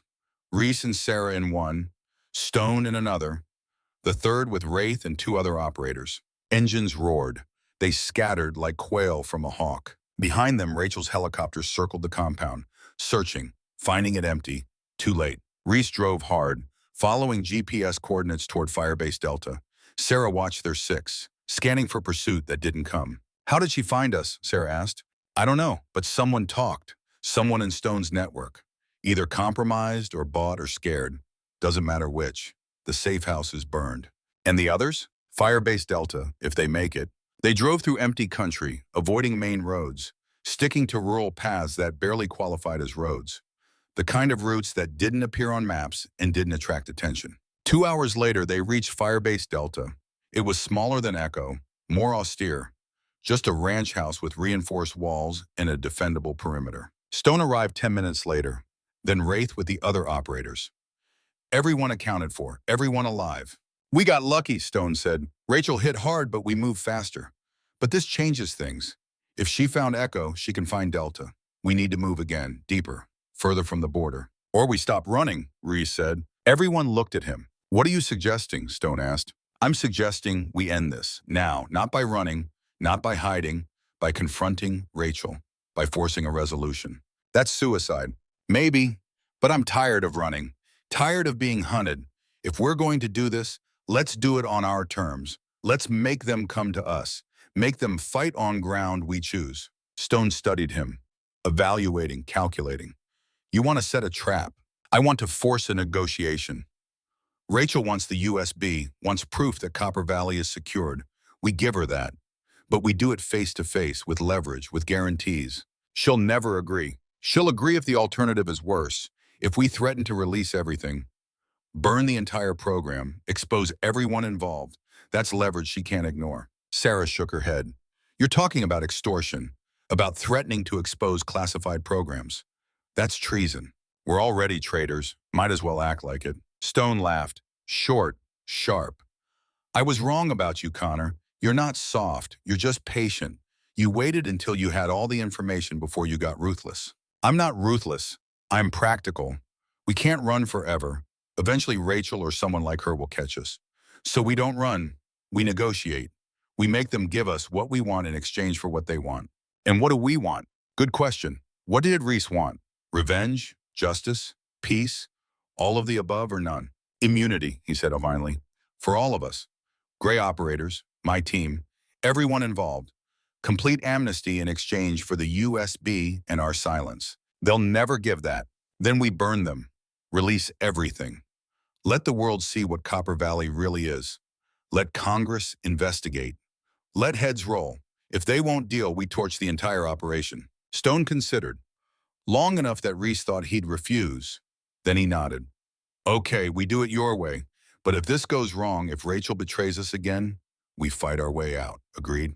Agreed. They spent the next 3 hours planning, picking a location, the original bridge where this had started, neutral ground, open sight lines, multiple escape routes. Stone would make contact, offer the deal.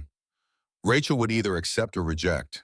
Either way, they'd have clarity. Reese called Rachel from a burner phone. She picked up on the first ring.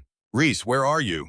That doesn't matter. What matters is I have the USB, complete documentation of Copper Valley, and I'm willing to deal. Silence. Long enough to be suspicious. What kind of deal? Immunity for everyone, gray operators, my team, complete amnesty. In exchange, you get the USB, you get our silence, and you get a guarantee we disappear and never surface again. You're in no position to negotiate. I'm in the only position that matters. I have evidence that would destroy your program, destroy careers, destroy lives. Release that to the media, and Copper Valley becomes the next Abu Ghraib. Or you can deal. Make this go away quietly. Your choice. More silence. Rachel was calculating, running scenarios, weighing costs against benefits. Where and when, she asked finally. The bridge, where we met Stone. Tomorrow at dawn, you come alone, unarmed. We'll verify. If you bring a team, if you try anything, the evidence goes public immediately. You're bluffing. Try me. He hung up, looked at Stone. She'll come, but she'll bring backup. Hidden. Staged somewhere nearby. Of course she will. So will we. This is about who blinks first. They prepared. Weapons checked. Positions scouted. Escape routes planned. The bridge would be the meeting point. But surrounding hills would be filled with Stone's operators, Overwatch, covering fire if needed.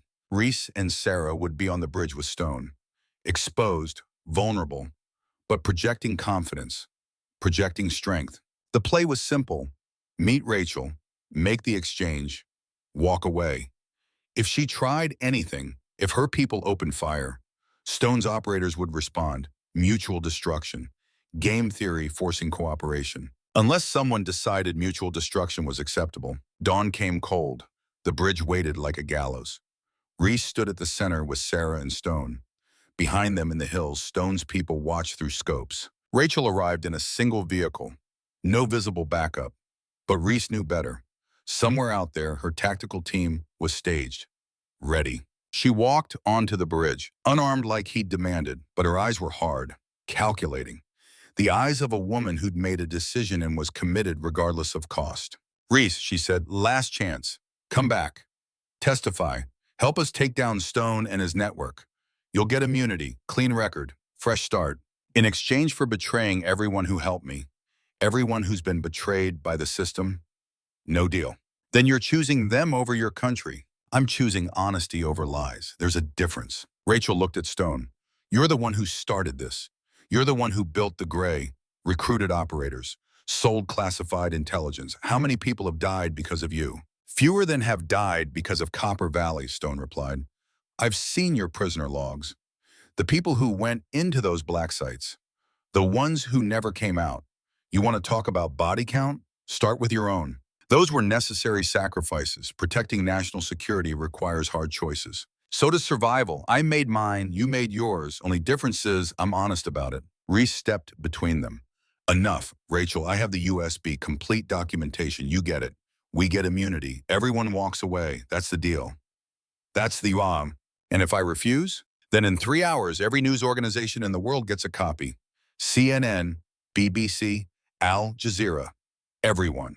Complete exposure. Your program dies, your career dies, and a lot of people go to prison. Rachel's hand moved toward her pocket. Reese's hand moved toward his sidearm. Everyone froze. I'm just getting my phone, Rachel said carefully. Do it slowly. She pulled out her phone, made a call, spoke quietly, listened, then hung up. My superiors have authorized the deal. Conditional immunity. You turn over the USB, you disappear. You never speak about any of this. In return, no prosecution, no pursuit, clean slate. And the Gray falls under the same immunity, as long as they cease operations against U.S. interests, as long as they stay disappeared. Stone laughed. So we get to exist, as long as you never see us again. That's not immunity, that's exile. That's the deal, take it or leave it. Reese looked at Stone, then at Sarah. Both nodded. They'd discussed this, anticipated this exact offer. We'll take it, Reese said, with one addition. Copper Valley shuts down completely. All facilities, all prisoners released or transferred to official custody. We get confirmation within 30 days or the evidence goes public anyway. That's not part of the deal. It is now. You want our silence? Earn it. Prove the system can be better. Otherwise, what's the point of any of this? Rachel's jaw tightened, but she made another call. This one longer, more heated. Finally, she nodded. Agreed. Copper Valley will be dismantled. Officially, it will be redesignated as a failed program. Unofficially, it ends. You have my word. Your word isn't enough. We want documentation, signed orders, verification. You'll get it. 1 week, but the USB now. Stone pulled out the USB drive, held it up. Complete documentation, every file, every name, every location, everything you need to bury this forever. He handed it to Rachel. She took it, examined it, then slipped it into her pocket. If this is fake, she said, if this is a copy, if anything about this USB is not exactly what you promised, the deal is void, and I will hunt you to the ends of the earth. It's real, Stone said, scout's honor. You were never a scout. No, but I was a soldier, and soldiers keep their word, even when their government doesn't. Rachel turned to leave, stopped, looked back at Reese. For what it's worth, I'm sorry. About Kandahar. About everything. I tried to help, I really did. I know, Reese said, but trying isn't enough. Not when people die. She nodded once, then walked off the bridge, got in her vehicle, drove away. Silence settled, broken only by wind and the distant cry of a hawk. Is it done? Sarah asked. It's done, Stone confirmed, unless she goes back on her word. But I don't think she will. She got what she wanted. We got to live. That's as close to a win as people like us get. So what now, Reese asked. Now you disappear. Both of you. The gray can help. New identities, new lives. You want to go to South America, Asia, Europe. We have connections everywhere. And you? I keep building, keep recruiting, keep making sure no operator ever gets left behind again. It's not perfect, but it's better than the alternative. Reese looked at Sarah, saw his own uncertainty reflected back. They were free, sort of, alive, mostly. But everything they'd been was gone. Everything they'd worked for. Everything they'd believed in. What was left? I need time, Reese said. Need to figure out what comes next. Take all the time you need. You're gray now. Family. We take care of our own. They walked off the bridge, toward vehicles, toward whatever future they'd managed to carve out of betrayal and blood. Behind them, the bridge stood empty. Again. Like it was getting used to being the stage for endings. 3 weeks later, Reese stood in a cemetery in Montana. Big sky country, the land Ben had dreamed about. Sarah was there, Ben's fiancée. Now his widow without ever being his wife. She'd taken his life insurance money, bought the property, started building the bar Ben had wanted. He told me about you, she said, in his letters. Said you were the best leader he'd ever served under. Said you'd walk through hell to bring your people home. I tried, Reese said, wasn't enough. It never is, but you tried. That's what matters. She handed him a beer. They stood in silence, drinking to the dead, to the lost, to everyone who'd served and suffered and died for causes that turned out to be lies. The bar, Reese said. What are you calling it? Hawk's Landing, like he wanted. It opens next month. You should come. Bring your friends. Ben would have liked that. I will, if I can. You're in trouble, aren't you? That's why you're different. Why you keep looking over your shoulder. Something like that. Will you be okay? Reese didn't know how to answer that. Okay was relative. He was alive, free, but marked. Forever changed by what he'd learned, what he'd seen, what he'd done. I'll survive, he said finally. That's all any of us can do. Sarah nodded, understanding without needing explanation. She'd loved a soldier. She knew what that meant. Reese left before sunset, drove east, toward nothing specific, just away, putting distance between himself and everything that had been. Sarah was waiting at a truck stop in Wyoming. She'd taken Stone's offer. New identity, new life. She was heading to Australia, starting over somewhere the past couldn't follow. You sure about this, she asked. No, but I'm sure I can't stay, can't go back, can't be who I was. So what will you be? I don't know yet, but I'll figure it out. They hugged. Brief, awkward. The kind of goodbye that happened between people who'd seen hell together and survived. Stay safe, Reese. You too, Viper. She drove away. Reese watched her taillights disappear into distance. His phone buzzed, a text from an unknown number. Greystone Security is hiring. Ex-military preferred. Discreet operations. Competitive pay.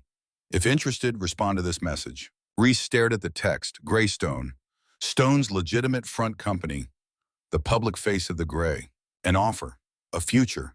A purpose. Or another trap, another lie, and another system that would use him up and throw him away. He thought about Ben, about the bar in Montana, about Sarah building something good from the ashes of loss. He thought about Sarah, flying toward a new life, a clean slate, freedom from the weight of the past. He thought about Stone, building his network of ghosts, creating something that might be salvation or damnation depending on how you looked at it. And he thought about himself, Jack Reese, 42 years old, former Army Ranger, sniper, team leader, survivor of Kandahar, survivor of betrayal, survivor of everything the world had thrown at him. What did he want? Not revenge. He'd had his chance at that and chosen differently. Not peace.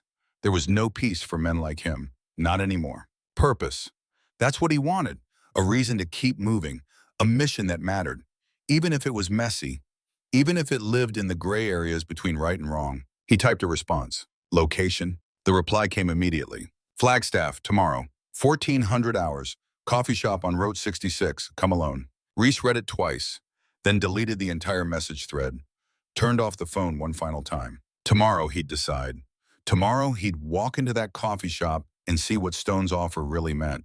See if there was a way to do this work. This necessary, complicated, morally ambiguous work, without losing what was left of his soul. Tonight he'd drive, think, remember. He started the engine, pulled onto the highway. The road stretched ahead, empty, dark, lit only by headlights and the promise of dawn somewhere beyond the horizon. Behind him, the sun set over mountains that had watched civilizations rise and fall and rise again. Ahead, Flagstaff, stone, the gray, a choice that would define the rest of his life. And inside him, finally, a kind of clarity. Not certainty, not peace, but clarity. He'd spent his entire adult life serving systems, following orders, trusting that the people above him knew what they were doing, that the mission mattered, that the sacrifices meant something. Kandahar had taught him the truth. The system was built on sand, on lies, on the expendability of the men and women who bled for it. But Stone had shown him something else, that there were other ways to serve, other ways to fight, other ways to make sure good people didn't get left behind. It wasn't clean, it wasn't simple, it sure as hell wasn't what they'd taught him at Ranger School. But it was honest, and after 6 years of living with lies, honest felt like enough. The miles rolled past, the night deepened, and somewhere ahead in a coffee shop in Flagstaff, a ghost was waiting. Tomorrow, Jack Reese would walk through that door. Tomorrow, he'd start building something new. Tonight, he drove, free, alive, and for the first time in 6 years, moving towards something instead of running away. The road stretched on, endless, empty, perfect. Here's what keeps me up at night about this story.